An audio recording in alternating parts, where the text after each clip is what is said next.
Gambling in video games is becoming a much bigger problem as time goes on.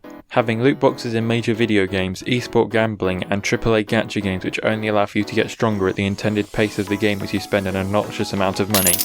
You know which game I'm talking about.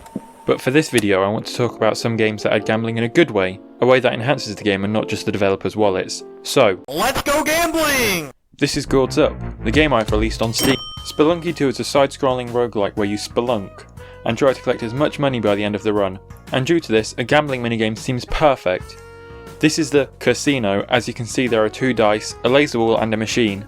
You pay some money to gamble, and when you roll the 2 dice, if the number is above 7, you win, lower than 7, you lose, and if you get exactly 7, you win an item. That's it, quick and simple gambling. Even though it is simple, there is some skill involved.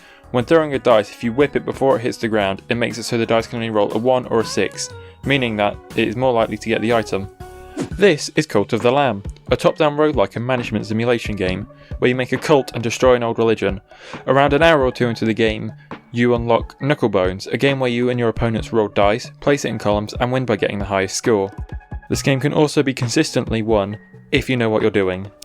Balatro is a poker roguelike where you play poker and get points to win. This game is juicy, polished, and distills the essence of gambling into hits of pure dopamine.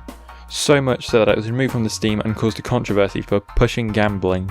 But then, why don't I have a problem with it? Because it isn't designed to make endless amounts of money, it is designed for fun. And that is the same as the rest of the examples. Unlike normal uses of gambling in video games, being loot boxes and gacha, the games use gambling to enhance the main experience of the game. Going forward in the future, I think this is how the industry should approach the idea of gambling, to be used to improve the game for the player, not the profits.